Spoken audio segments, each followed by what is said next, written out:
पता होना चाहिए कि हमारा बिहार बोर्ड का जो क्लास 10th है उसका सिलेबस क्या क्या है, एकदम ध्यान से समझना है। ठीक है, तो गणित मैथमेटिक्स हो गया, दूसरा विज्ञान हो गया।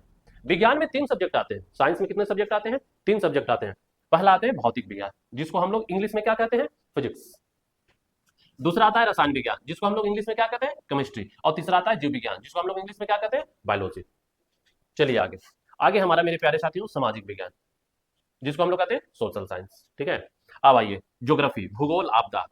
ज्योग्राफी में ही एक चैप्टर ऐसा है जिसमें आपदा पढ़ना, जिसको ज्योग्राफी कहते हैं। ठीक है, भूगोल का इंग्लिश क्या हो गया? ज्योग्राफी हो गया।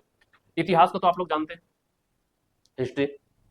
अर्थशास्त्र को आप जानते हैं, इकोनॉमिक्स। और नागरिक शास्त्र को जानते हैं, इसको 2 नाम से जाना जाता है। नागरिक शास्त्र को 2 नाम से जाना जाता है, एगो पॉलिटिकल साइंस कहते हैं, आप जानते हैं पॉलिटिकल साइंस।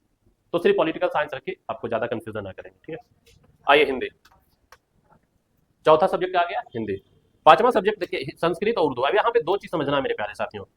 संस्कृत और उर्दू में क्या समझना है? जो बच्चे संस्कृत लेना चाहते हैं वो संस्कृत ले सकते हैं, और जो बच्चे आमतौर पर जितने भी हिंदू भाई है बहन है अधिकतर संस्कृत लेते हैं, और जितने भी मुस्लिम भाई बहन है वो क्या लेते हैं? उर्दू लेते हैं। तो यहाँ पे कंफ्यूजन नहीं होना। अंग्रेजी, अंग्रेजी आपको कंपलसरी है, एग्जाम में नंबर जुटे या ना जुटे, आपको एग्जाम देना ही है।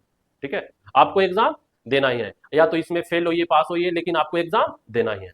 आगे आइए नन हिंदी। ठीक है, नन हिंदी को आपको अच्छे से समझा देना।